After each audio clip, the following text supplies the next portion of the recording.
Notre Dame, Ohio State. And gosh, I could go two directions on this, but what I'm going to say I'm most curious about this game is I want to see Ohio State's defense because I think Ohio State has a national championship offense. The question is there $1.9 million acquisition at defensive coordinator Jim Knowles from Oklahoma State, a guy that's a difference maker in terms of making the defense championship caliber? Are they good enough to have a defense that can go with that offense and challenge, I think, Alabama for the national championship ultimately? I wrote a column about Ryan Day this week.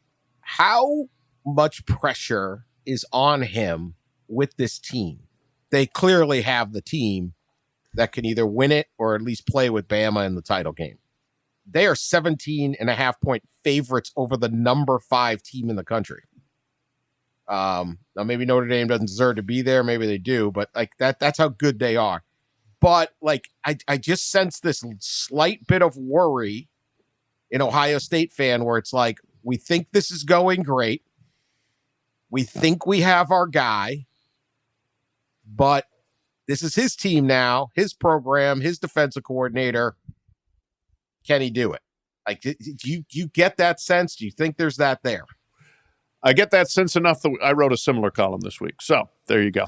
Yeah, I think that when Ryan Day, I mean, it caught my attention at Big Ten Media Days when Ryan Day said 11-2 is a good season in a lot of places. It's not here. I mean, it's like, whoa. Okay, the expectation is that high. What Jim Harbaugh said was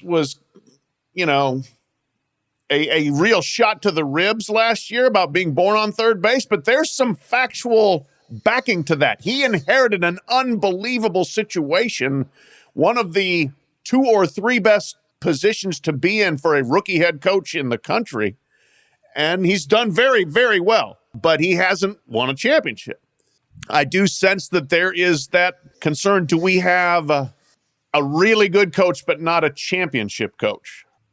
Yeah, I went to a couple of Ohio State games last season and remember getting the sense that there was just no confidence from Buckeyes fans in, and I think it's because defensively. So they're obviously their offseason acquisition of Knowles is huge because I agree with Pat and that and you, Dan, about offensively. I mean, they might be better offensively than Alabama. I hate saying that out loud, but they've just got incredible talent over there. But do they have the talent to face some of these SEC defenses? I think that's a big question. Yeah, I just think with Ryan Day, it's just it's very hard when your standard is win them all. And when you're going in and let's say this game is, let's say Notre Dame's leading at half, like there's going to be like, oh no, what's going on? I mean, it's ridiculous. Notre Dame's defense is very, very good.